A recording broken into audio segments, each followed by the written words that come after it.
Bonjour à tous et bienvenue dans le grand JT de l'éducation. Tout de suite, place au sommaire. L'actualité a été chargée pour le monde de l'éducation ce mois de janvier, entre colère, résignation, coup de gueule, annonce de dernière minute. Qu'attendent les profs aujourd'hui et dans quel état d'esprit sont les parents et les élèves? On en débat dans quelques instants. Et puis on s'intéressera aussi à la nutrithérapie et la nutrigénétique. Notre invité nous expliquera l'importance d'une bonne éducation alimentaire et ce dès le plus jeune âge. C'est le moment préféré de bon nombre d'élèves, la récré. Eh bien, saviez-vous que les élèves n'avaient pas toujours la chance d'avoir cette pause?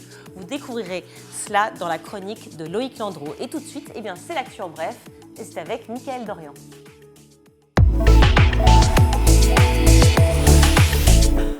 Comment ça va, Mickaël? Bien. Reposé après ce week-end. Bonjour Virginie. Parfait, prêt pour une belle semaine. Ouais. Et puis à la une, eh bien, ce lundi, la vision très positive de Jean-Michel Blanquer sur la gestion de la crise Covid. Interrogé vendredi soir sur RTL, le ministre de l'Éducation nationale a tenu à rappeler que la situation de la France sur le plan sanitaire dans les écoles était selon lui la meilleure possible et que notre pays était depuis 2 ans un modèle pour nos voisins. On l'écoute. Regardez ce qui se passe à l'étranger, regardez ce que nous avons fait. Aujourd'hui, les autres pays regardent ce que la France a fait depuis 2 ans. L'UNESCO a sorti un rapport au début de la semaine où on voit que la France est dans les 10% de pays qui ont fermé le moins l'école. Et ce même rapport estime totalement catastrophique ce qui s'est passé justement dans la grande majorité des pays en privant les enfants d'école. Mais dans le débat interne public français, il faut d'abord critiquer avant de voir la force de ce qui s'est passé, non pas de la part de votre serviteur, mais de la part de l'ensemble du pays, et à commencer par les professeurs, par les parents d'élèves, les élèves eux-mêmes, et le système scolaire français qui tient dans la crise. Alors, on fera justement réagir notre invité en plateau, notre invité Rodrigo Arenas, porte-parole de la FCPE, justement sur la déclaration de Jean-Michel Blanquer tout à l'heure. Jean-Michel Blanquer qui également pointe du doigt toutes celles et ceux qui critiquent sa réforme du bac, notamment sur le plan des inégalités. La réforme du bac aggrave-t-elle les inégalités filles-garçons dans les spécialités scientifiques? Si la question se pose notamment depuis la rentrée, pour le ministre, elle n'a tout simplement pas lieu d'exister, car au contraire, nous sommes, je cite, en train de progresser sur le sujet. S'agissant de l'engagement des filles, il y a plus de filles en mathématiques cette année. Donc certains ont sorti des chiffres complètement partiels pour affirmer cela. Vous aviez 49 000 élèves qui étaient en terminale S auparavant, dans le précédent système. Vous en avez 52 000 aujourd'hui. Donc ça a augmenté, alors pas en S bien sûr, puisque ça n'existe plus, mais dans ce qu'on appelle l'enseignement de spécialité maths, auquel on ajoute maths experte. Auparavant, ils faisaient 8 heures en terminale S, maintenant ils font 9 heures. Et le pourcentage de filles n'a pas baissé. Et d'ailleurs, il est à peu près de 50% s'agissant de ces filières. Donc, si vous voulez, je suis très surpris de voir ça, puisque on a aujourd'hui donc 17 000 filles qui sont en spécialité de maths, plus maths experte. Elles étaient 15 000 en terminale S. Donc, vous voyez la différence. On en parlera justement aussi tout à l'heure. Dans le reste de l'actualité, des chercheurs s'intéressent à l'importance de l'humour dans le développement cognitif de l'enfant. Ça paraît assez évident quand même, ça. Oui, une équipe anglaise vient d'ailleurs de montrer que l'humour apparaît chez l'enfant dès le plus jeune âge. Vous avez une idée de quand précisément, Virginie? Non, dites-moi. Dès le premier mois de vie, figurez-vous, l'être humain est théoriquement doté d'un sens de la blague et d'un sens de l'humour. Alors je dis théoriquement, car on sait qu'il peut être plus aiguisé chez certains, voire totalement absent chez d'autres, on ne citera personne. Toujours est-il que les spécialistes ont également démontré que l'importance de l'humour dans l'apprentissage chez l'enfant. Un test qui a été réalisé en France à Nanterre a par exemple montré que quand on fait rire un bébé en lui apprenant une nouvelle tâche, il la mémorise beaucoup mieux que quand il ne rit pas. C'est quand il vous voit, quoi. Dès le premier mois, il se marre, il explose de rire. C'est la fameuse blague du coucou, en fait. Exactement. On vous l'annonçait vendredi, les épreuves anticipées du bac sont finalement repoussées. Une nouvelle qui ne fait pas l'unanimité. Et notamment auprès des élèves, les épreuves prévues initialement du 14 au 16 mars se dérouleront finalement du 11 au 13 mai prochain. Écoutez ce lycéen parisien qui, sur Europe 1 vendredi, a fait part de son mécontentement après l'annonce du ministre. Moi je trouve ça un peu honteux parce que en soi nous on a les épreuves pour mathématiques et physique-chimie pour ceux qui ont un bac scientifique, donc on n'a pas assez de temps avec clairement le grand oral à préparer, philo à préparer, Parcoursup, nos vœux à préparer. Lajli, le réalisateur des Misérables, va ouvrir une école de cinéma au Sénégal. On se souvient bien sûr du succès de son film Les Misérables, primé à Cannes en 2019, puis au César l'année suivante, avec notamment le César du meilleur film. Ladjli vient d'ouvrir au Sénégal sa 3e école de cinéma gratuite, après Montfermeil en région parisienne et Marseille. Il s'agit là de la première école de cinéma gratuite d'Afrique. Les cours ont commencé le 17 janvier dernier pour les 14 étudiants qui ont intégré l'école. 7 filles et 7 garçons, ils ont été sélectionnés après avoir présenté un scénario. 800 candidatures avaient été reçues. C'est chouette ça. Hein. Alors, selon les données de Médiamétrie, eh bien, figurez-vous que les enfants n'ont jamais aussi peu regardé la télé. Oui, les chiffres sont sans appel. La durée d'écoute des 4-14 ans a perdu en 2021 20% par rapport à 2020 et 2019. Elle est en moyenne de 1h10 par jour, et ce alors même que le temps passé devant les programmes de télévision pour l'ensemble du public a un petit peu augmenté en 2021 comparativement à 2019. C'est sur cette cible que la chute est la plus forte. Autre chiffre parlant, alors qu'en 2012, 74% des enfants étaient tous les jours devant la télé, ils ne sont plus que 56%. Aujourd'hui, une baisse bien plus forte que pour le reste de la population. On parle bien sûr ici de la télé de papa, des programmes traditionnels consommés sur la télé du salon. Les enfants regardent en revanche davantage de contenu vidéo sur les plateformes de streaming, sur les autres écrans, smartphones, tablettes et ordinateurs. Peut-être qu'il faut qu'on se pose aussi la question de savoir ce qu'on propose à ces fameux enfants et savoir si c'est bien. Absolument. Question pour nous. Merci Mickaël, vous restez avec moi. On passe tout de suite à la question du jour.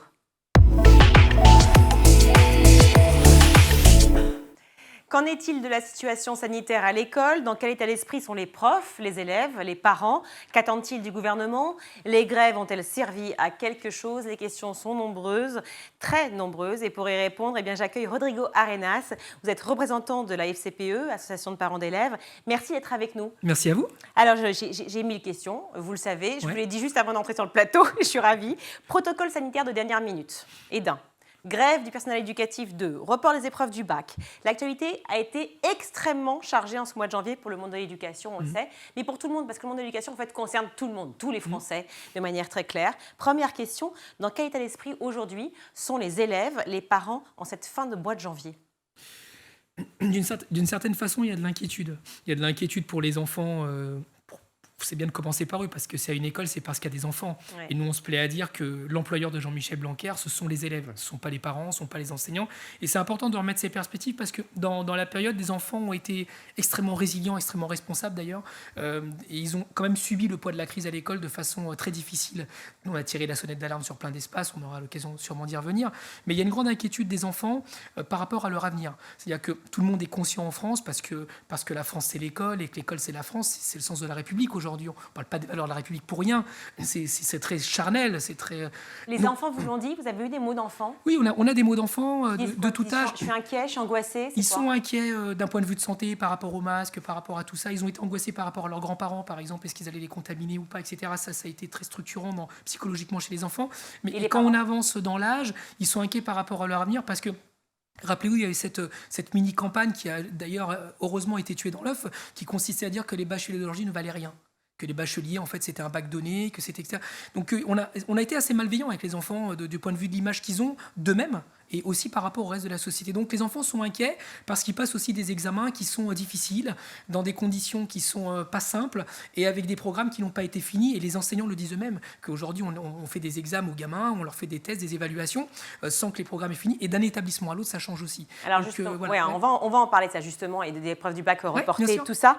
Et justement, on parle donc des enfants, cette inquiétude. Ouais. Les parents, en un mot, en fin de mois de janvier, c'est quoi l'état d'esprit? Les parents, c'est un peu pareil, c'est-à-dire qu'ils sont un peu ballottés dans les protocoles que vous avez évoqués. Il y a une incompréhension aussi. Est-ce que ça marche? Est-ce que ça marche pas? Comment... il y a des questionnements aussi, parce que les parents sont très informés des protocoles sanitaires, mais à l'échelle internationale. Pourquoi? Parce que vous avez tous un téléphone portable, on a Internet. Donc on sait ce qui se passe de l'autre côté de la frontière, on sait ce qui se passe à l'autre bout du monde, et qu'à ce titre-là, tous les pays n'ont pas fait le même choix que la France. Par exemple, on a souvent dit école ouverte, tant mieux, nous sommes pour les écoles ouvertes, évidemment, les écoles pour les apprentissages. L'école n'est pas une garderie, les enfants sont là pour apprendre.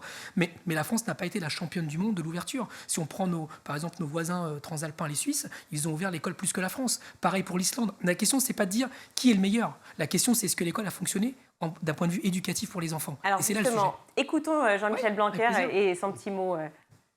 regardez ce qui se passe à l'étranger, regardez ce que nous avons fait. Aujourd'hui, les autres pays regardent ce que la France a fait depuis 2 ans. L'UNESCO a sorti un rapport au début de la semaine, où on voit que la France est dans les 10% de pays qui ont fermé le moins l'école.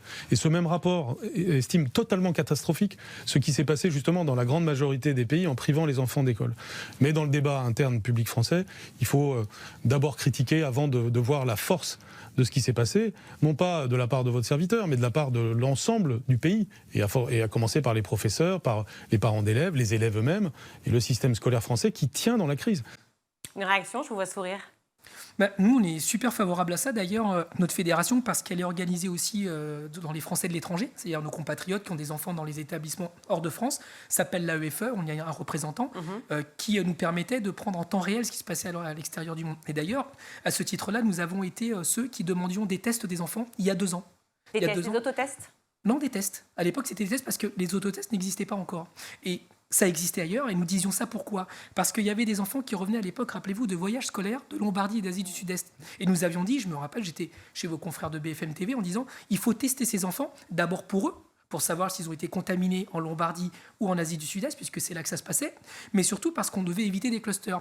La réponse à l'époque de la majorité parlementaire, et notamment de députés qui sont de soutien de M. Blanquer, qui c'est pas le sujet, moi on n'est pas anti-Blanquer, enfin c'est pas sérieux de dire ça, c'est le ministre de la République, on respecte l'institution, mais on disait à l'époque de la FCPE que nous étions anxiogènes, que nous faisions peur aux Français et que nous étions irresponsables.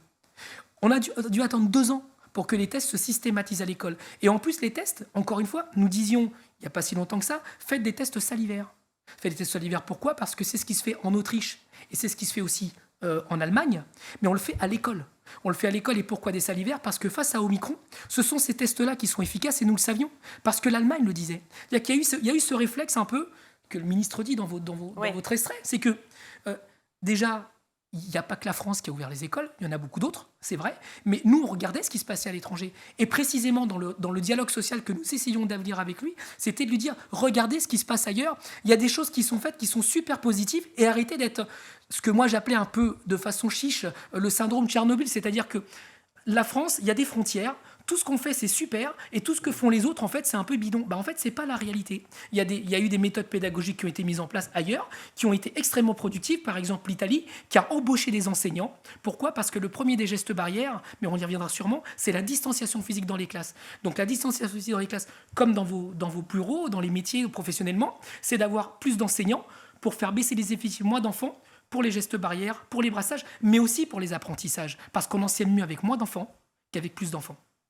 Justement, on va revenir dans quelques instants sur toutes les mesures qu'a prises Jean-Michel Blanquer. Mickaël ? Et vous pensez que c'est la faute à qui finalement ? Parce que vous nous disiez que vous êtes du côté du ministre de l'Éducation nationale. Alors, du côté des enfants, mais... Du côté des enfants aussi. Alors ce serait plutôt de la faute du ministre de la Santé ? Je pense que nous disons en tout cas que c'est une responsabilité partagée. C'est-à-dire que, évidemment, en termes de santé publique, c'est le ministre de la Santé qui a la prérogative. Mais quand le ministre de la Santé intervient en milieu scolaire, et à l'époque ce n'était pas l'actuel ministre de la Santé, c'était Madame Buzyn, le gouvernement a cette responsabilité de travailler ensemble. C'est pour ça que notre fédération a toujours parlé du gouvernement. Et même parfois, nous en avons appelé à l'arbitrage du chef de l'État. Parce qu'en tant que responsable du pays, puisqu'il a déclaré que le pays était en guerre, dès lors, il faut coordonner l'ensemble des acteurs du gouvernement pour faire en sorte que, précisément, l'école reste ouverte. Mais, vous l'avez dit tout à l'heure, comme l'école est au cœur de la société, parce qu'il faut aller travailler, parce que ça ne peut pas être un lieu de cluster, parce que c'est aussi là que la France fait ce qu'on appelle la prévention scolaire. Moi, ça a été les yeux, c'est la colonne vertébrale, c'est aujourd'hui les enfants dyslexiques, etc. C'est-à-dire que l'école est le lieu de la prévention scolaire. Donc, inévitablement, ça met beaucoup d'acteurs autour de la table. Donc, quand je vous dis, ce n'est pas la responsabilité d'un ministre d'un point de vue d'une lutte contre pandémie, oui, mais c'est de la responsabilité du ministre d'organiser l'école dans un cadre de pandémie. Et c'est là où il a été, entre guillemets, fautif, parce que la continuité pédagogique, que ce soit pendant le confinement ou pendant la période de déconfinement, n'a pas été assurée. Et aujourd'hui encore, 2 ans après, nous sommes en pointillé. C'est-à-dire qu'aujourd'hui, au moment où nous parlons, il y a globalement 20 000 classes qui sont fermées. Oui. Voilà, et c'est normal, parce que c'est le protocole, et nous respectons le protocole, mais les enfants qui sont à la maison, ils n'ont plus d'école. Parce que les enseignants n'ont pas forcément des écrans pour suivre, ils n'ont pas forcément les parents derrière qui peuvent rester à la maison. C'est très compliqué de l'organiser. Vous avez raison de le dire. D'ailleurs, nous avons dit, parce qu'à l'époque, quand j'étais en fonction à la FCPE là-dessus, j'ai préconisé, dans une réunion où il y avait les parents d'élèves, mais aussi le ministère et d'autres acteurs, de mettre le paquet sur le CNED. Parce que c'est précisément sa mission. C'est pas pour rien que le CNED est venu aussi fort. Qui assure un soutien scolaire, hein, pour ceux qui ne connaissent pas le CNED. Et qui assure l'éducation à distance. Sauf que le CNED, c'est pas que des matériels éducatifs. C'est avoir un enseignement à distance, soit par courrier, soit par téléphone, soit par, évidemment, avec des outils numériques, évidemment, mais qui permet aux enfants, qu'ils soient en période de pandémie ou hors période de pandémie, d'assurer une éducation, une instruction à distance. Et c'est là où la France a bloqué. C'est-à-dire que l'enseignement à distance, c'est un métier, c'est une formation. Et quand nous avons été en confinement, ni les enseignants, ni les parents et ni les élèves ne savaient travailler à distance. C'est ça, personne n'était préparé. Personne, même les professionnels, le télétravail, ça a été compliqué. Alors, parce que les enfants ne sont pas à distance, les enfants télétravaillent. Alors, comme ça va vite, hein, j'enchaîne. Oui, bien sûr. J'ai plein de choses à se dire. Donc Jean-Michel Blanquer a annoncé plein de choses vendredi, notamment le report des épreuves du baccalauréat pour les élèves de terminale. Alors elles ont plus lieu donc, en mars, mais finalement au mois de mai. Les élèves donc, ont 2 mois de plus pour se préparer. Bon, ok, on peut se dire que peut-être que c'est mieux, les syndicats ont fait part d'un soulagement, mais est-ce que c'est assez en fait? Ça suffit? Alors, c'est très paradoxal ce que je vais vous dire, parce que notre fédération était favorable au report des examens. Elle était favorable parce qu'il faut reporter, c'est pas le problème. C'est parce que quand les enfants ne sont pas prêts, ou quand nous ne sommes pas prêts dans notre boulot, eh ben vous ne demandez pas d'auditionner ou de faire des évaluations des enfants, donc vous savez qu'ils ne seront pas prêts. N'étaient pas prêts parce que quoi? Parce que pas assez en classe avant, parce qu'à cause du Covid, donc des profs qui étaient absents, les élèves absents aussi, les fermetures de classe, pourquoi n'étaient pas prêts? Parce que l'école a été en pointillé. C'est-à-dire qu'en raison du protocole, en raison des 3 tests, en raison que pendant un moment, pas le protocole là, mais celui d'avant, quand vous aviez un cas positif, tout le monde rentrait à la maison. C'est-à-dire que l'éloignement des enfants de l'école a créé des retards d'apprentissage. Et les enfants n'ont pas évolué au même rythme. Parce que dans une classe ou celle d'à côté, en fonction de la positivité ou du nombre de cas contacts dans la classe, les programmes n'ont pas avancé de la même façon avec le même enseignant, mais avec des classes différentes. Donc c'est ça aujourd'hui qui a bloqué. Donc on ne peut pas évaluer des enfants s'ils ne sont pas prêts. Parce qu'un examen, c'est précisément en France un examen national. C'est-à-dire que tous les enfants sont évalués pour le bac, qu'il soit général ou professionnel d'ailleurs, parce qu'on parle peu des bacs pro. Mais pour eux, l'école, ça juste c'est déguisé en souvenir dans certains endroits, dans certaines filières. Donc la question, c'est que quand vous avez cette situation, vous ne pouvez pas évaluer des enfants qui n'ont pas reçu les apprentissages. Vous allez les évaluer sur quoi? Donc le fait de rompre ce caractère national nécessite de faire un report pour que pendant cette période-là, et c'est là où c'est paradoxal, il faut réviser les programmes, c'est-à-dire qu'il faut reconsidérer les programmes parce qu'ils ne seront pas finis, ce n'est pas vrai qu'ils seront finis, et il faut surtout mettre le paquet là où les établissements ont été plus affectés. Et aujourd'hui, ce n'est pas le cas. Donc il va falloir remettre un peu d'égalité. Mais il y aura toujours le masque, il y aura toujours des profs absents, il y aura toujours ces problèmes en compte-gouttes. Donc 2 mois, super, mais est-ce que c'est assez? Est-ce qu'on pourrait imaginer aussi que c'est une année qui est un peu de transition aussi pour tous ces élèves? Est-ce qu'il faut leur donner le bac? Enfin, c'est quoi? Comment on fait? Alors ça fait 2 ans qu'on est en transition. Oui, par exemple, l'an dernier, dans la session 2020-2021, la part du contrôle continu a été plus importante que la part du contrôle par examen. Pourquoi? Pour une raison simple, c'est que nous faisons confiance aux enseignants.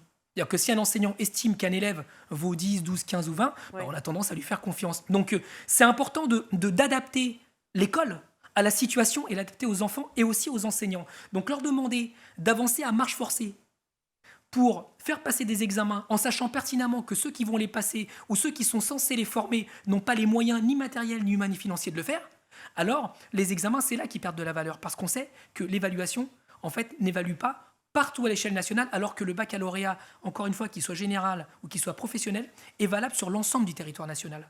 Donc on va faire comment? On va faire des distinctions entre les régions, entre les académies, entre les départements, entre les villes. C'est ça qui n'est pas possible parce que l'école de la République est égalitaire. Est-ce que derrière ces discussions qui tournent autour de ce report qui aura lieu finalement, est-ce que se cachait pas finalement encore des discussions, encore des problèmes autour de la réforme du bac finalement? Est-ce que c'est pas ça que cache finalement le problème et les désaccords? Écoutez, pas au niveau de la FCPE, en tout cas, ça je peux vous l'assurer. Nous sommes favorables à une école de la République qui traite ses enfants correctement et qui fasse que les évaluations ou les certifications, qu'elles soient brevet des collèges, CAP, BEP ou bac général, etc., permettent aux enfants d'avoir un avenir. Voilà, donc là, il n'y a pas de sujet là-dessus. Parce que la question se posait sur des épreuves anticipées qui font partie des nouveautés de cette réforme du bac. Alors, vous parlez sur les questions de spécialité. Oui. Mais moi, quand je vous parle des évaluations, c'est pour ça que j'insiste sur le bac professionnel. C'est-à-dire que, évidemment, c'est-à-dire que, par exemple, notre fédération n'a pas été, en gros, défavorable à une réforme du lycée, n'a pas été contre une réforme du lycée. Au contraire, nous la préconisons avant l'arrivée de Jean-Michel Blanquer. Mais ce sont bien les épreuves de spécialité. Donc, Vous avez raison. voilà. Là où il y a un biais sur la réforme dite Blanquer sur le lycée, c'est qu'en fonction du lycée que vous fréquentez et en fonction du territoire dans lequel vous habitez, vous n'avez pas accès au même nombre de spécialités. C'est-à-dire que l'offre éducative, qui était d'ailleurs le point de discussion que nous avions avec le ministre, devait être universelle. C'est-à-dire qu'indépendamment du lycée que vous fréquentez, vous devez avoir accès à l'ensemble des spécialités, ce qui n'est pas le cas aujourd'hui. D'ailleurs, ce n'est même pas vrai de réagir avec des anciens schémas petit lycée, grand lycée, parce que les grands lycées ont plus d'offres que les petits lycées. Donc ce n'est pas la taille du lycée qui compte, ce qui était le cas avant cette réforme-là. C'est le fait qu'en fonction des enseignants en place, les enfants avaient accès ou pas au même nombre de spécialités. Donc il y a un biais dans l'offre éducative et il y a un biais dans l'accompagnement, parce que l'école, c'est avant tout une histoire humaine entre un enseignant et un élève. Et on remplace Alors les pas par une enseignants, machine. justement, Oui. j'aime bien parler d'eux, parce qu'on parle des enfants, on a compris le ras-le-bol général aussi des enfants et des parents, parce qu'ils sont complètement perdus, et puis les tests, C'est difficile, c'est difficile, bien J2, J+4, bon. C'est très compliqué aussi pour le gouvernement, évidemment, de prendre des mesures. Hein. Mais on les fait. On peut l'entendre. Mais enfin bon, il y a eu des grèves, d'accord, Oui. des grèves importantes, des manifestations un peu ici et là. Oui. Est-ce que ça a changé quelque chose pour les profs ? Je pense pas.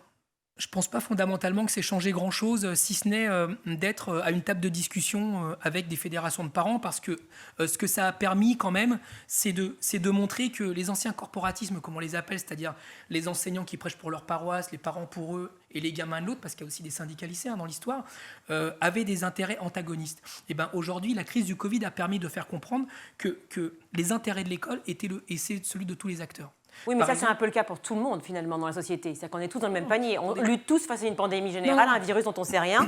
Et puis voilà. Mais enfin bon, on a quand même, finalement, un ministre qui annonce, la veille de la rentrée, Oui. de nouvelles mesures, Oui. des profs qui sont en panique, des parents qui ne savent même plus où ils sont. Oui. Enfin, je veux dire, une grève qui était phénoménale, une deuxième.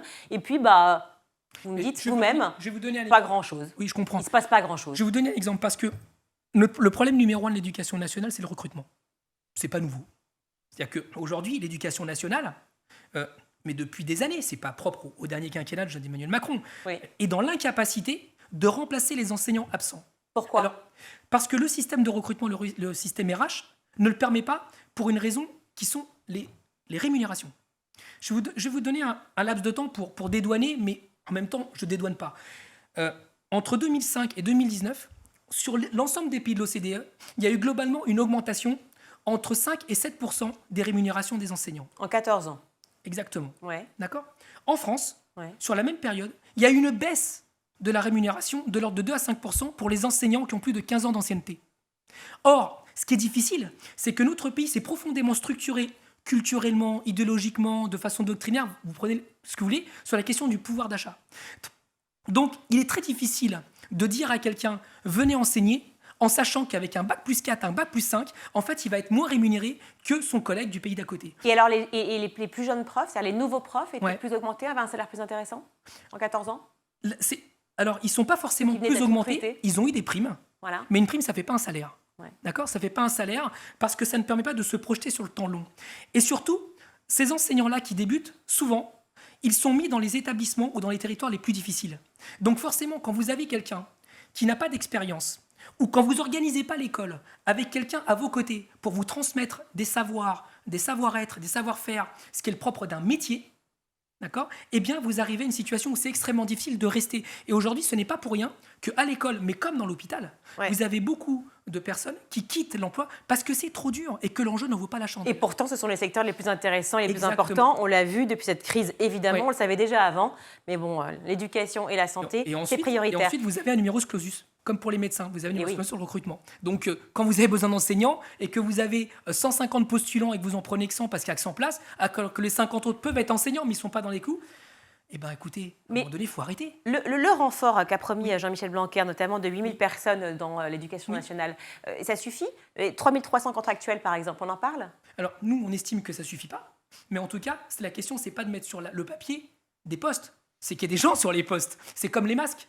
Quand Jean-Michel Blanquer a promis 1 million de masques ou 1 million de tests, mais que vous en avez 300 ou 400 000 qui arrivent, il est où le reste ? Je vais vous dire où il est. C'est les parents qui l'ont fait. C'est-à-dire que nous avons emmené nos gamins dans les pharmacies, on achète des masques. Enfin, vous savez, moi, j'ai 4 gamins, d'accord ? De 7 ans jusqu'à 16 ans. Ils sont scolarisés, lycée, à l'époque collège, élémentaire. Mon budget masque annuel, il est de 500 €. C'est ça la réalité. Donc, je le fais. Et les budgets tests? Et je vais vous dire même plus, les 500 masques, c'est à raison de 2 masques par jour. Or, on sait que pour un bon usage, c'est 3, 4, 5, 6 masques qu'il faut. Parce que quand vous courez, que vous respirez dans la cour, il faut le changer.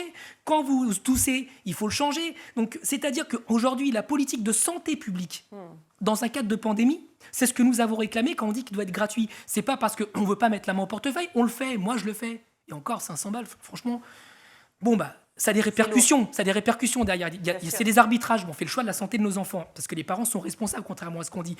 La question, c'est que quand vous êtes dans une lutte contre une pandémie... Qui dit que les parents ne sont pas responsables? Écoutez, moi, j'ai eu droit à des parents bashing, qu'on n'allait pas faire les tests, pas dernièrement. On a eu droit franchement, acheter les masques, qu'est-ce que ça coûte? Jean-Michel Blanquer, c'est une fourniture scolaire, quand même, vous n'allez pas chipoter. Mais il y a eu toute une construction d'éléments de langage qui ont consisté à dire que les Français étaient irresponsables, et c'est pas le cas. Rappelez-vous nos enfants, quand on disait les gamins de lycée, mais ils vont jamais se vacciner, ils pensent qu'à eux, ils pensent à faire la fête, etc. Moi, je me rappelle dans des chaînes de télévision où on voyait des gamins en train de faire la nouba. Ouais, il y en a, mais c'est pas la généralité.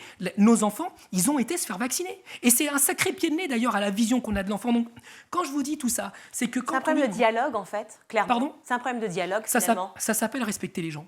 Voilà, ça s'appelle que quand vous êtes en République... qu'on a été, vous et moi, à l'école de la République, et qu'on est pour l'intérêt général, eh ben ça s'organise. Ça s'organise. C'est pas juste des mots en l'air. C'est pas juste on dit on va être solidaire. Ça veut dire que si vous dites que les masques sont nécessaires et indispensables pour se protéger les uns les autres, ça veut dire que c'est une politique publique. Et donc, c'est pas la question de la gratuité, parce que nous, on dit gratuit pour que ça parle, mais en fait, c'est les impôts. C'est qu'on mobilise nos impôts, vos impôts, pour faire en sorte que tout le monde ait des masques. Aujourd'hui, 2 ans après, on offre chichement 50 masques FFP2 aux enseignants. Enfin, sérieusement. Donc, et je vous dis ça pourquoi? Parce que quand nous, on mettait ça sur la table, dans le cadre du dialogue social... Vous n'étiez pas écoutés? Attendez, on nous disait... Non mais attendez, on parle... Moi, je me rappelle, on parle de 10 centimes, de 5 centimes. Vous êtes quand même un peu radin, quand même. Ouais, c'est ça, un peu chiche, quoi. Ben ouais, vous pourriez quand même mettre de votre poche. Vous chipotez. Donc, évidemment, quand vous avez les moyens, moi, je fais le choix. Parce que j'ai les moyens, on va dire ça comme ça, de mettre 500 balles pour mes gamins. Mais attendez, quand vous êtes au RSA, vous faites comment? Donc, il existe des dispositifs. Mais ça veut dire que ces parents-là, qui sont des parents pauvres, et souvent, c'est des femmes monoparentales. Moi, j'ai eu beaucoup de femmes seules avec enfants pendant la période de pandémie. C'était au secours. Au secours, sûr, vraiment. Et il y en a même dans la période qui perdent leur boulot parce qu'ils doivent garder les gamins. On leur demande d'arbitrer entre garder les gamins qui a contact ou positif et parler au travail parce qu'il y a une relation asymétrique entre l'employeur et... Mais ça a été la situation de beaucoup de monde. Évidemment. Donc, quand je vous dis ça, c'est que si on a cette réalité-là, eh ben, on ne peut pas demander aux parents qui sont dans une situation de précarité d'aller taper à la porte du chef d'établissement ou de la CPE et dire « Excusez-moi, je suis super pauvre. Filez-moi de l'argent pour acheter des masques. » Parce qu'il y a un truc qui s'appelle la dignité. Bien sûr. Et quand on explique que les masques, ça coûte rien, eh ben les parents, ils vont pas les taper à la porte en disant « S'il vous plaît, j'ai pas assez d'argent pour acheter des masques. » Donc, qu'est-ce qu'ils font? Ils achètent des masques au marché dont on garantit ni la qualité, ni la quantité et ni l'efficacité. En fait, à vous entendre, Rodrigo Arenas, oui. Et puis à des discussions que j'ai beaucoup avec des parents, des professeurs et puis tout le monde de l'éducation, c'est terrible parce que cette crise en fait, sanitaire, elle a exacerbé les problèmes qu'il y avait déjà à l'école. En Bien fait. sûr. Avant même, il y avait des demandes de moyens pour l'éducation nationale en permanence. Avec le Covid, on voit bien que l'école est à bout de souffle. Qu'est-ce qu'on peut faire? Elle a besoin de quoi, l'école, pour aller mieux demain? Elle a besoin d'être humain.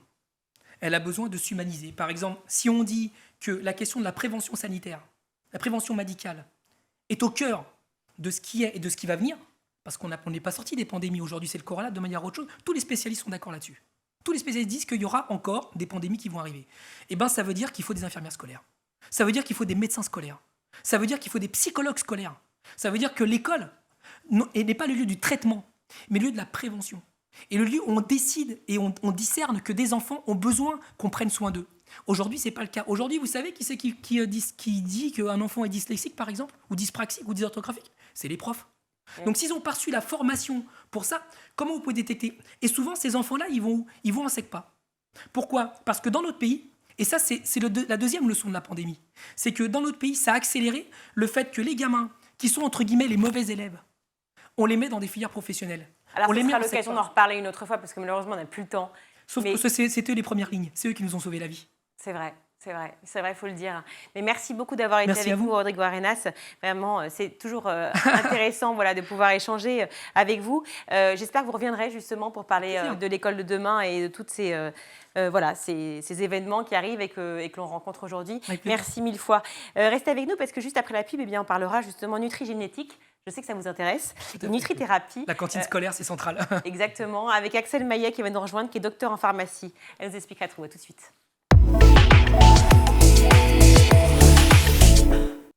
De retour sur le plateau du Grand JT. Bonjour Axel Maillet, vous êtes docteur en pharmacie, merci d'être avec nous. Merci. Vous avez fait une carrière internationale en tant que cadre dirigeant dans les maladies cardio-métaboliques. Donc cardio-métabolique en 2 secondes, en 2 mots. En 2 mots, cardiométabolique, ce sont les maladies cardiovasculaires qui sont associées en fait à un déficit métabolique, le diabète en étant un par exemple. Vous travaillez maintenant dans la nutrithérapie préventive et la santé du microbiote. Alors justement, on va décortiquer un peu tout ça parce que ce sont des mots qu'on connaît mais qu'on ne connaît pas vraiment finalement. Ce n'est pas si évident pour tout le monde. Dans nutrithérapie, il y a nutrition et thérapie. Qu'est-ce que c'est exactement? Alors c'est la thérapie par la nutrition. On va se soigner en mangeant mieux? Tout à fait. On se soigne en mangeant mieux, en prenant tous les nutriments qui sont nécessaires pour le fonctionnement de l'organisme, que ce soit la santé psychique, la santé métabolique, le bien-être. Tout est inclus dans cette approche. Vous avez construit une méthode personnelle de santé, en fait globale, nutrition santé. C'est quoi cette méthode? Racontez-moi. Alors cette méthode, elle consiste en fait à faire une analyse complète en fait de son organisme, de son métabolisme, et elle prend en compte en fait 3 paramètres. Le microbiote, Ouais. qui est très Qu'est-ce que important. c'est que le microbiote? Alors le microbiote, ce sont les bactéries que nous avons dans le tube digestif, que l'on acquiert à la naissance, déjà par les voies basses au niveau du vagin de la maman. Et ce microbiote, en fait, il a un rôle très important dans les 1000 premiers jours de la vie, puisque c'est lui qui, notamment, va permettre aux vitamines et aux minéraux d'être assimilés plus tard, d'avoir une santé... De se fixer. Ouais. De se fixer, de rentrer dans l'organisme pour exercer, en fait, toutes les fonctions qui sont nécessaires. Et également, participe à la maturation de l'immunité. D'accord. Ça, c'est un. Ça, microbiote. c'est un. Microbiote. 2, c'est effectivement l'exploration du métabolisme. Donc, je vous parlais tout à l'heure du diabète. Donc, vérifier en fait dans quel état la personne est. Par rapport au sucre. Par rapport au sucre, par exemple. Voilà. Après, on peut regarder sur le stress oxydant, mais c'est tout ce qui est en fait des dosages sanguins. Et le 3? Et le 3e, c'est l'épigénétique ou C'est nutrigénomique. Alors, c'est comment l'environnement influe en fait l'expression de nos gènes.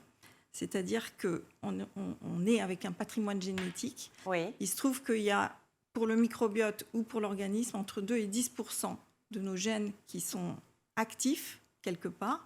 Et en fait, les 80% peuvent être modulés par l'environnement ou l'alimentation. Donc, c'est extrêmement intéressant parce que, par exemple, quand on active des gènes pour le diabète, on peut réverser ça par de l'activité physique ou par, effectivement, l'alimentation, une alimentation saine qui est en fait adaptée à la personne. Donc, c'est quelque chose qui est très personnalisé, très individualisé. Alors, pourquoi on parle de ça dans le Grand JT de l'éducation? C'est justement parce que le capital santé, ça se construit dès le plus jeune âge. Vous allez le savoir, on le sait, il y a des enfants qui sont en surpoids très tôt. Comment on lutte contre ça? Alors, on lutte contre ça très tôt.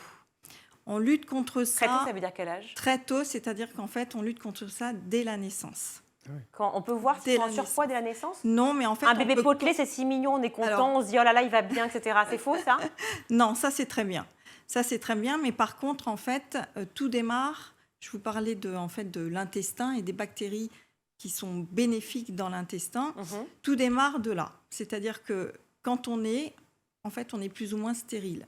C'est-à-dire qu'on n'a aucune bactérie. Ces bactéries, aujourd'hui, elles sont très importantes parce que l'alimentation que les enfants ont aujourd'hui, qui est généralement une alimentation transformée, en fait, va générer un mauvais microbiote, c'est-à-dire plutôt des bactéries qui ne sont pas bonnes pour la santé et qui vont étouffer les bactéries qui sont bonnes pour la santé. D'accord, mais là, on parle de bébé. Bactéries, alors, pour le bébé, c'est pareil. Pour le bébé, à 6-8 mois, il faudrait faire des prélèvements pour voir quel est son microbiote. Comment on fait? Non, il suffit simplement qu'il ait un bon allaitement, qu'on lui apporte en fait des probiotiques nécessaires pour justement développer toutes ces bactéries qui sont les bactéries santé, et de façon à favoriser par la suite une santé et un capital santé qui permet de lutter contre les maladies de civilisation comme le diabète, comme l'autisme aussi. On a beaucoup d'enfants qui sont autistes maintenant. Le surpoids aussi. Il y a aujourd'hui 1,7 million d'enfants de l'âge de 10 ans en France qui sont en surpoids et 450 000 qui sont obèses. Ah oui, effectivement, les chiffres sont effarants. Alors ça veut dire que par exemple, pour les mamans qui allaitent, il faudrait que leur alimentation à elles soit extrêmement ordonnée pour pouvoir délivrer effectivement. Tout à fait. Les bonnes protéines, pas du tout. Les bons aliments, les bons nutriments. Voilà, les bons nutriments, merci. Mais en revanche, pour les mamans qui n'allaitent pas, est-ce que le lait classique que l'on trouve donc en pharmacie, en supermarché, etc., c'est bien pour vous? C'est pas bien? C'est quoi? Alors, c'est un lait, ça ne suffit pas en soi si on parle de capital santé. Oui. Parce que l'avantage de l'allaitement, c'est qu'il contient en fait des sucres que l'on appelle vulgairement HMOs, qui sont en fait des sucres à partir desquels le microbiote et l'immunité de l'enfant va se faire. Ces sucres, malheureusement, dont le fucosyl-lactose, je sais pas, ce sont des termes un petit peu scientifiques, mais si vous le googlez, on le trouve sans problème. Ce sucre va permettre aussi aux bactéries santé de jouer un rôle et de se développer. Malheureusement, dans les laits maternisés, il n'y a pas ce sucre. Mais pourquoi ça a été mis au point normalement par des biologistes, par des pédiatres, j'imagine? Enfin, comment ça se fait que vous le revendiquez et pas d'autres? Alors, parce que c'est mon métier, j'ai envie de dire, depuis 8 ans. Ça fait 8 ans que je fais du microbiote. Le microbiote, en fait, c'est une dimension et une notion qui évolue en fait pratiquement tous les mois. Et pour vous parler des HMOs, ça fait seulement quelques mois qu'on connaît cette information-là. Il y a une recherche qui est permanente. Et pour le lait maternisé, malheureusement, ça n'a pas encore. Il faut un certain temps, il faut un process, il faut un développement. Ce sera peut-être quelque chose qui sera Donc c'est inclus. vraiment tout nouveau. Voilà, c'est tout nouveau. Aujourd'hui, ce qu'on peut donner à ces enfants-là, c'est effectivement ce sucre qui est normalement apporté par l'allaitement, que j'appelle moi le fucosyl-lactose, qui est le fucosyl-lactose, mais il n'est pas encore intégré dans les laits maternisés, mais il le sera certainement dans. Alors j'ai entendu que vous parliez aussi de génétique.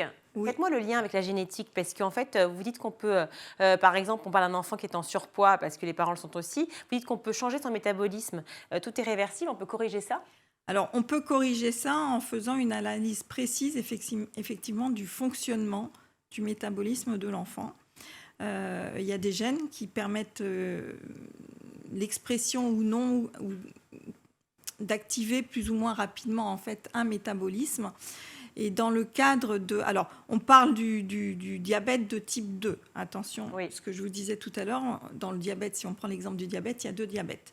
Le diabète du type 1, qui lui, par contre, est génétique. Donc là, c'est une maladie auto-immune. Donc, on ne peut absolument pas agir génétiquement ou par l'alimentation sur celui-ci. Par contre, assurer une bonne qualité de vie de l'enfant avec une alimentation adaptée, oui.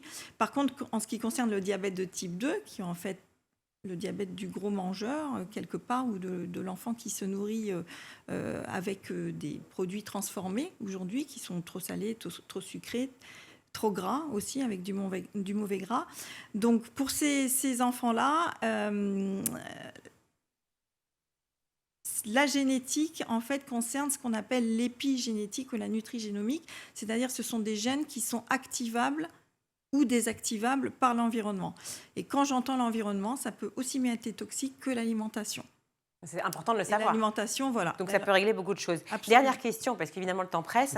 Juste, on parle donc de bons gras, d'antioxydants, de glucides de qualité. On parle donc évidemment de génétique et autres. Mais qu'est-ce qu'on pourrait faire déjà pour que les cantines s'améliorent? Ou qu'est-ce qu'on pourrait amener dans les cantines de nos enfants pour qu'ils aient justement une meilleure alimentation? Et à la maison aussi.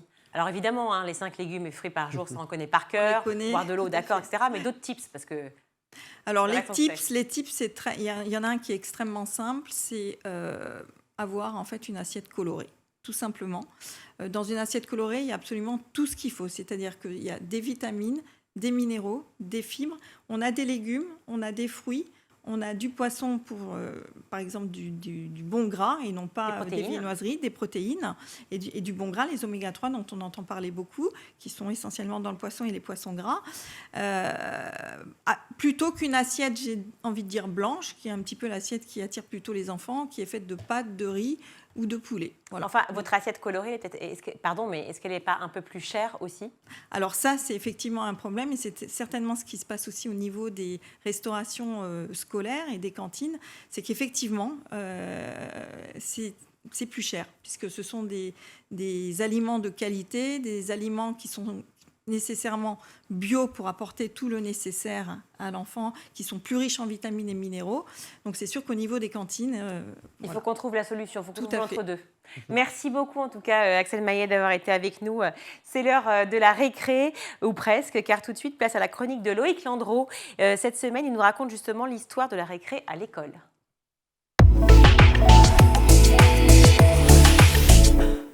Ah, la récré! Est-ce que ce serait pas finalement le meilleur moment dans la journée d'un enfant? Bah si, évidemment. Rappelez-vous quand on était petit, les billes, l'élastique, pour ma part les cartes Dragon Ball Z. Mais saviez-vous qu'il avait fallu attendre 1866 pour que la récréation soit officiellement institutionnalisée au cœur du système scolaire? C'est dingue, non? Bah oui, je sais. Allez, un petit peu d'étymologie pour commencer. Le mot récréation, au sens où on l'emploie aujourd'hui, est attesté pour la première fois au XVe siècle, du latin recreatio, qui signifie réconfort, mais aussi du mot recreare, au sens de régénération des forces physiques et mentales. Alors, est-ce que du coup on doit conclure qu'avant le XVe siècle, les récrés n'existaient pas? Eh bien manifestement, oui. Dans l'Antiquité grecque et romaine par exemple, les élèves arrivaient à l'école au lever du soleil, ils partaient en fin d'après-midi, et entre les deux, il n'y avait qu'un temps consacré au déjeuner, puis à la sieste pour les plus jeunes d'entre eux. Pas de break, pas de jeu, on apprend, et si on n'est pas content, ding, on se prend des petits coups de baguette. Le dialogue, c'est pas leur fort en ce temps-là, effectivement. Un peu plus tard, au Moyen-Âge, il s'agissait simplement de mini-pauses très exceptionnelles, par exemple à l'occasion de la visite d'un seigneur.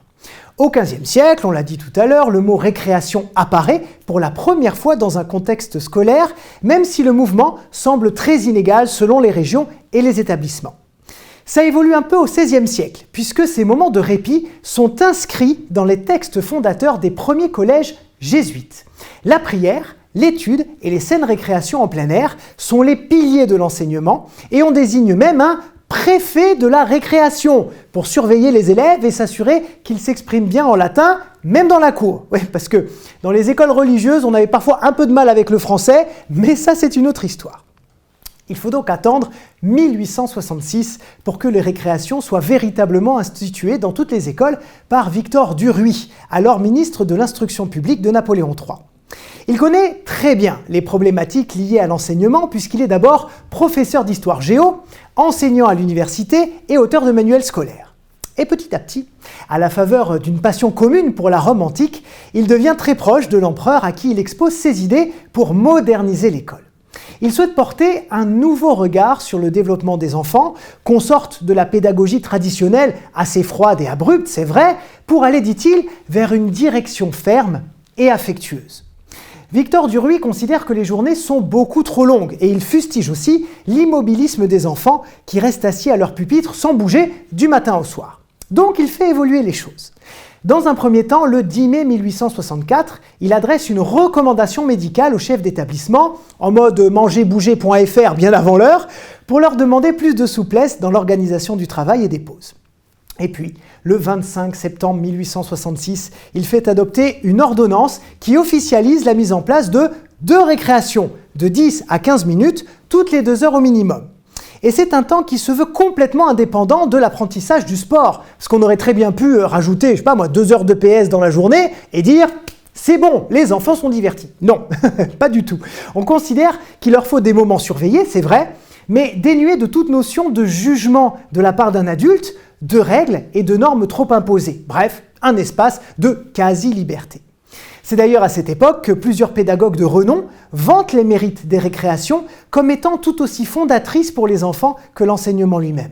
L'importance des jeux, les réussites, les échecs, les amitiés, les inimitiés, le positionnement social, les premiers regards, les premières amourettes, bref, on lutte à la fois contre le surmenage des enfants et on milite pour les vertus du jeu et des rapports humains sous toutes leurs formes. D'ailleurs, aujourd'hui, les récréations sont obligatoires et on n'a plus le droit d'en priver les enfants, même à titre de punition. Faut le savoir.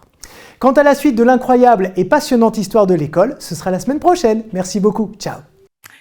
Il aimait bien le fameux, le malin à l'école. Évidemment, on parle de Jean-Marc Lubin, plus connu sous le nom de Lulu. Et oui, sacré Lulu, l'ancien animateur du Hit Machine, aujourd'hui producteur. Il travaille avec nous et on l'adore et on le salue. Il s'est confié à Malika Ménard dans Souvenir d'écolier. Bonjour à tous et bienvenue dans Souvenirs d'écolier. Chaque semaine, je reçois une personnalité qui se confie sur sa scolarité et son enfance. Et cette semaine, je reçois Lulu. Bonjour Lulu. Bonjour. Alors, on vous connaît tous comme ancien animateur du Hit Machine sur M6, Oui. que vous avez animé pendant 13 ans. 13 ans. Et justement, vous serez à l'honneur mardi 8 février pour une soirée spéciale Génération Hit Machine, c'est ça? Oui, sur W9. C'est tout? Bah non, mais on a fait. Ils nous ont demandé de faire la fête. On a fait une fête pour fêter les 20 ans du Hit Machine, parce que ça commençait un peu avant nous avec Ophélie Winter. Et donc, sont venus nous rejoindre sur scène avec un public en délire. Garou, Obispo, qui y avait d'autres? Il y avait Larousseau, Yannick, etc., etc., etc. Donc c'était sympa. Donc ça, c'est mardi 8 février. Oui. Mais aujourd'hui, si vous le voulez bien, on va remonter un petit peu plus loin encore et on va vous plonger dans vos souvenirs d'écolier. Ah bah chouette. Alors, quel genre d'élève étiez-vous? Alors j'étais un élève très moyen parce que je ne travaillais pas. J'essayais de faire rire mes camarades, ce qui était ma façon de me mettre en avant par rapport à mes camarades et à mes profs. Voilà, j'étais... Et si vous aviez travaillé, vous auriez été le meilleur. Oui, mais je ne l'ai pas fait, donc je ne peux pas vous dire... voilà. Bah, si j'avais travaillé à l'école, peut-être que je n'aurais pas fait de télé, oui, si c'est ça la question. Vous étiez populaire alors? Oui, j'avais ma petite cour et j'aimais bien. J'aimais bien faire le malin. J'ai toujours aimé faire le malin. Est-ce que vous aviez une matière bête noire? Une matière bête noire, les maths. Alors, tant que c'était facile, c'était du calcul, tout ça, je m'en Ça sortais. revient souvent les maths. Hein. C'est vrai, mais c'est dur les maths. Vous étiez bonne en maths, vous? Je travaillais. Oui, ça ne veut pas dire que vous étiez bonne en Non. maths. Ben, moi, je ne travaillais pas, comme ça, j'ai gagné du temps. Non, les maths, c'était très compliqué pour moi. Je ne comprends toujours pas à quoi ça sert, d'ailleurs. Bah, maintenant, ça vous sert plus, surtout. Non, parce que j'ai un téléphone avec tout ce qu'il faut dessus. Il y avait bien une petite matière qui avait grâce à vos yeux. Oui, ce qui m'intéressait, c'était l'histoire, la géo et le français, parce que j'avais pas besoin de bosser. Et comme j'aimais bien bouquiner, que j'aimais bien regarder des films et que j'étais curieux, ça me suffisait. Pour Vous aviez réussir déjà dans la ce métier. culture nécessaire, en fait. Oui, j'essayais de la choper, ouais. Tout seul. Parce que l'école, ça m'ennuyait quand même. Il y a une anecdote comme ça de cours qui vous vient? Je vous en ai déjà raconté une fois dans... Je veux pas celle-là, elle était censurée. Non, mais des choses que je peux vous dire, parce que je faisais quand même l'andouille, mais des choses que je puisse vous dire sans être grivois, non, parce que moi, c'était toujours des choses assez lourdes. Mais non, j'ai pas de choses que je puisse dire à l'antenne qui soient des anecdotes d'enfants sympas. Et la prof de maths, justement, celle qui vous aimait pas trop? Ah ben ça c'était plus tard, ça c'était quand j'étais au lycée, j'avais une prof de maths que je détestais, et cette prof de maths là, ma fiancée d'époque était en C, moi j'étais en A, et donc en littéraire elle en scientifique, pas la prof de maths qui n'était pas fiancée, vous l'aurez compris, l'autre personne dont je vous parlais dès le début, et donc j'avais demandé de me faire bosser un exercice de maths pour pouvoir le lendemain le corriger au tableau devant tous mes camarades et faire taire cette prof qui me martyrisait parce qu'elle ne m'aimait pas, parce que je me foutais d'elle tout le temps. C'est pas bien de se moquer de ses profs. Et donc je suis allé au tableau. Vous faisiez ça? Oui, je suis Comment on se moque de ses profs? Oh bah elle était, on aurait dit une endive. Donc elle était horrible, avec les cheveux gras. Et donc voilà. Vous lui disiez? Non, mais je lui faisais comprendre. Donc, je suis allé au tableau et devant tous mes camarades, j'ai réussi la correction des exercices parce que je les connaissais par cœur sur le bout des doigts. Donc, voilà. Par le talent, je me suis aussi moqué d'elle. Donc, ça, c'est au lycée. Au lycée. Et est-ce qu'à l'école, quand même, vous gardez des bons souvenirs? Oui, je garde des bons souvenirs à la récré. C'est souvent le cas. J'ai deux bons souvenirs. C'est la récré, parce que je jouais au foot, je bousillais mes chaussures et mes pantalons. Ma mère, ça lui faisait vachement plaisir. Et l'autre bon souvenir de l'école, c'est quand je sortais de l'école primaire, j'étais en région parisienne, et il y avait une boutique jaune et une boutique verte. Alors, ça n'existe plus maintenant, mais c'est des boutiques où on pouvait acheter des cahiers, des compas, et surtout des jouets qui servaient à rien et des bonbons qui filaient des caries. Donc moi, ça, c'était mon kiff. Je savais qu'avec le peu d'argent que j'avais dans la poche, j'allais pouvoir me choper des trucs. Ça, c'était dans l'école? Non, c'était à la sortie. Il y avait des boutiques... Non, mais vous êtes né après la guerre, vous. Mais avant la guerre, il y avait des petits endroits, des boutiques où on vendait tout pour les enfants. Des trucs qui servent et des trucs, surtout des pétards, par exemple. Pas ceux qu'on oui. Non, des pétards qui claquent. Voilà, qui claquent. Voilà. Et ça, vous en achetiez Ah oui. Comme ça, je les ai pétés dans les boîtes aux lettres. C'est super. Oui, il fallait bien s'amuser. On n'avait pas de PlayStation, nous. C'est la fin de ce numéro. On se retrouve demain pour un nouveau numéro de Souvenirs d'écoliers, toujours avec Lulu. À demain. Et tout de suite, eh bien, c'est le meilleur de school avec le Zap. Bon, allez, le pass culture pour les nuls, ça donne quoi? Alors, le pass culture pour les nuls, non, c'est un dispositif mis en place par le ministère de la Culture le 21 mai dernier. Alors en fait, c'est une application géolocalisée qui permet dans un premier temps aux jeunes de disposer d'un crédit de 300 € à leurs 18 ans, valable 2 ans. Grâce à cet argent, ils vont pouvoir acheter des tickets de cinéma pour aller au théâtre, au musée, ou acheter des livres, des instruments de musique. Ça leur permet de s'ouvrir un petit peu à la culture. Et pour Sarah El Haïry, la secrétaire d'État chargée de la jeunesse et de l'engagement, c'est un très beau projet. Écoutez. J'adore ce projet. Et je vais être sincère avec vous. Pourquoi ? Parce que la culture, que ce soit le livre, la musique, le cinéma, le théâtre, ça vous fait rêver, ça vous ouvre le champ des possibles. Et aujourd'hui, on savait très bien qu'il y avait des jeunes dans notre pays qui n'allaient pas au musée, qui n'allaient pas au cinéma parce qu'ils n'en avaient pas les moyens. Et donc, pour faire ça, on fait quoi ? Tous les jeunes de 18 ans ont accès à 300 € pour leurs 18 ans. Et ils peuvent, du coup, acheter des livres. Avec ou sans condition de ressources ? Sans condition de ressources. C'est vraiment un projet très, très universel. C'est une sorte de manière, un grand cadeau de la France à sa jeunesse, à cet âge un peu bascule de 18 ans. Oui. Voilà, Sarah El Haïry qui était chez nos confrères de France Bleu le 9 novembre dernier. Roselyne Bachelot, la ministre de la Culture, a annoncé une bonne nouvelle. Une très bonne nouvelle, oui. Lors de la présentation du budget alloué à la culture pour 2022, Roselyne Bachelot a annoncé l'extension du Pass Culture. Alors depuis le 31 janvier, le Pass Culture est disponible pour les jeunes de 15 à 18 ans. C'est une cagnotte de 300 € pour les jeunes de 15 ans ? Bien non, ce serait trop beau. Ah non, le montant du Pass Culture J'ai essayé, hein, ouais, mais non, diffère selon l'âge. 20 € seront attribués aux jeunes de 15 ans, 30 € pour les 16 et 17 ans. Et il existe également 2 formules pour les jeunes entre 15 et 17 ans. Une formule individuelle, dans ce cas, l'adolescent utilise son crédit sur l'application comme il le souhaite, ou alors une formule collective dédiée aux établissements privés et publics à partir de la 4e à la terminale. Et pour ces établissements, eh bien, le crédit est destiné au financement d'activités EAC. EAC, décidément, je vous reconnais bien là. Vous adorez les acronymes. Ça veut dire quoi EAC et plus particulièrement 100% EAC. Le 100% EAC, c'est quoi ? C'est sûr que vous allez me demander ça. Alors, EAC signifie éducation artistique et culturelle. Il s'agit de sensibiliser les jeunes, tous sans aucune distinction, à une forme d'art ou culturel. Et le 100% EAC, eh bien, c'est une mesure phare du plan d'action de 2018 par les ministres de la Culture et de l'Éducation nationale. L'objectif est simple, 100% des jeunes de 3 à 25 ans doivent connaître chaque année une expérience d'éducation artistique et culturelle.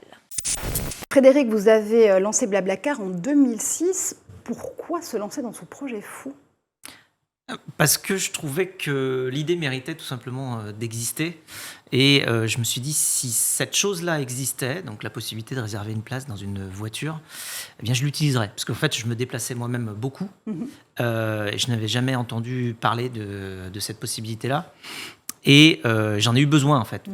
Il se trouve que j'ai fait finalement le trajet dans la voiture de ma sœur, mais si j'avais pu réserver en ligne, je l'aurais fait de la même manière. Et en fait, le simple fait que je me dise que cette chose-là devait exister et que si elle existait, je l'utiliserais, m'a motivé à le créer en me disant, bon, je suis quelqu'un de normal, donc il y a beaucoup de gens normaux, donc il y a beaucoup de gens qui voudront utiliser ce service-là. Et en fait, quand on creuse un peu, 63% des garçons et 37% des filles de 15 à 17 ans ont déjà regardé des films porno, et 1 sur 2, en fait, reproduit des choses après dans la réalité parce qu'ils prennent ça comme un tuto.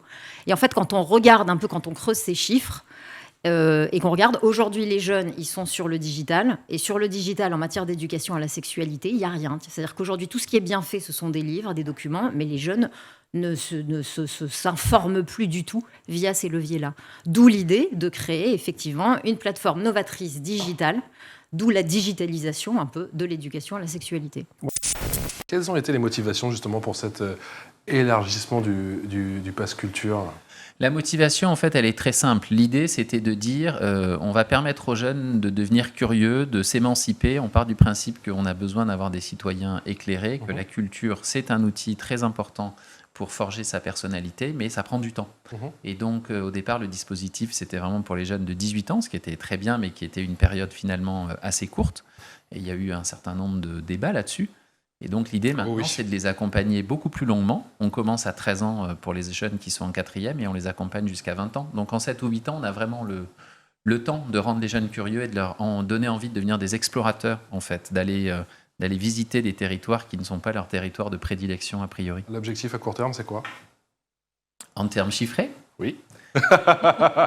Allez-y, lancez-vous. L'objectif, c'est qu'on pense qu'à la fin de l'année 2022, on pourrait avoir 4 millions de jeunes qui utilisent le pass culture. La levée de fonds, c'est une fin en soi? Non, c'est comme tout ce qui se trouve sur le parcours de l'entrepreneur, c'est un moyen. Donc en fait, voilà, quand on a besoin de grandir vite en avance de phase, eh bien on prend du capital en avance pour justement pouvoir recruter et aller plus loin. C'est pas du tout une fin en soi et en plus c'est même pas adapté à tous les projets. C'est-à-dire qu'il y a plein de projets qui n'ont pas du tout besoin d'aller lever du capital de ce type-là et encore moins dans ces proportions-là. C'est-à-dire que quand vous avez un projet qui demande une innovation ou une accélération rapide, oui, il faut aller chercher ce genre de capital-là pour pouvoir progresser. Mais quand vous avez un projet qui, et ça arrive assez souvent, est capable de s'autofinancer dès le début, il n'y a généralement pas besoin d'aller lever ce genre de capital d'accélération. Il faut voir que ces montants-là, ce sont des montants c'est du capital d'accélération. C'est pas du capital forcément uniquement de construction. Le capital de construction est généralement plus petit d'ailleurs. C'est les montants qui peuvent être levés par les startups initialement. Ça va être 500 000 euros, 1 million, 5 millions.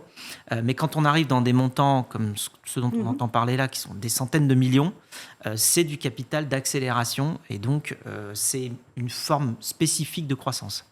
Sandra, pour Glowy, vous avez choisi un autre modèle. Vous le disiez tout à l'heure en première partie de cette émission, c'est notamment la Commission européenne qui vous a aidé à financer au départ une partie de l'accélération de Glowy, 1,7 million d'euros si je ne m'abuse, dans le cadre d'un projet sur la transition énergétique. Et puis vous avez aussi eu recours cet automne au financement participatif. Vous avez proposé à des particuliers de devenir vos investisseurs citoyens. Oui, c'est toujours le cas d'ailleurs. En fait, la démarche, elle est de se dire que pour faire cette révolution qu'on cherche à opérer, il faut réussir aussi à embarquer les citoyens, puisque c'est eux qui doivent aussi accepter cette solution de rupture. Et le financement participatif, pour ça, est très intéressant. Ça permet à n'importe quel citoyen qui croit dans le projet d'investir en fait à partir de montants qui sont de 100 euros. Vous avez des données sur la fréquentation du site. Vous les scrutez, j'imagine. Qu'est-ce qui angoisse le plus votre public? Quelles sont les rubriques les plus consultées? Alors, c'est... Enfin, angoisse ou intéresse, d'ailleurs. Je ne sais pas pourquoi je suis partie de l'angoisse. J'ai intériorisé quelque chose. Je m'allonge. Alors, fondamentalement, tous les sujets les intéressent. On sent vraiment un manque d'informations. On a aussi un compte Instagram sur lequel, effectivement, les ados viennent beaucoup interagir, nous poser des questions, etc. Moi, j'ai trouvé qu'il y avait un vrai manque sur tout ce qui était vraiment la construction de mon identité, qui je suis. Il y a tout le sujet, effectivement, du genre, de l'orientation sexuelle. Je suis attirée, je ne suis pas attirée. Pourquoi on est attiré? C'est de l'amour, c'est un crush, c'est un ami. Tout ça, c'est très compliqué, en fait, quand on est ado. On ne sait pas. On est perdu avec ça. On ne sait pas. Moi, je demande à mon fils, t'es amoureux? Il ne sait pas. Donc voilà. Donc ça, c'est ces sujets qui sont très peu abordés, en fait. Et il n'y a pas aujourd'hui de support qui parle de ces sujets-là aux adolescents. Vous avez dû vous adapter au niveau des stocks parce qu'on imagine qu'on a affaire à une génération génération Amazon, si je puis dire, qui veut tout de suite, tout rapidement. Est-ce qu'il y a des titres qui sont plus plébiscités que les autres? Et est-ce que justement, vous avez dû vous adapter là aussi? C'est notamment le cas pour les mangas. On a un petit rayon, on n'est pas vraiment orienté là-dessus habituellement, mais c'est quelque chose qu'on a développé en même temps que l'arrivée du pass culture. Et c'est quelque chose qu'on remarque, comme dans beaucoup d'autres librairies, comme beaucoup de jeunes confrères, je pense. Les mangas sont très plébiscités.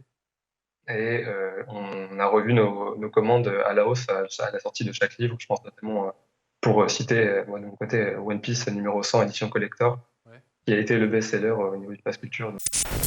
La clé d'une éducation sexuelle, entre guillemets, réussie, en tout cas complète, quelque chose qui apprendra à se respecter soi-même et à respecter les autres, elle est aussi dans la qualité du lien, du dialogue qu'on réussit à instaurer avec sa famille, au fond. C'est quand même là que tout commence. On accuse l'école de beaucoup de choses, mais ça commence à la maison. Bien sûr. C'est-à-dire que c'est pas quelque chose qui peut être porté par une seule personne ou un seul partenaire. Enfin, voilà, ça doit être fait de partout, de façon conjointe. Après, évidemment, tous les enfants n'ont pas la chance d'être élevés dans une famille où c'est un sujet sur lequel il est facile de discuter. Donc après, on peut dire oui, il faut aussi accompagner les parents là-dessus. Et c'est vrai que quand on regarde tout ce qui est fait, en tout cas en termes de parentalité, moi j'ai cherché, c'est assez rigolo. C'est-à-dire que quand vous faites des recherches sur la parentalité, que ce soit dans les livres ou sur Internet, en gros, ça veut dire que vous êtes parent d'un enfant qui a entre 0 et 9 ans. À partir du moment où votre enfant devient un ado, c'est comme si vous, en tant que parent, vous disparaissiez. Il n'y a rien. Et là, moi, je m'en rends compte parce qu'effectivement, au niveau de l'audience qui est créée sur Silex, j'ai aussi des parents qui viennent poser des questions, qui viennent s'informer, qui viennent en fait regarder comment parler de ça à leur ado. Parce que on peut se dire, je suis ouverte, je peux en parler, mais en fait, c'est vrai que c'est délicat, c'est quand même très délicat. Et d'un point de vue, je dirais même santé ou psychologique, on n'a pas non plus à rentrer dans l'intimité de son ado. Donc il faut trouver la bonne limite. Alors, vous parlez de la culture.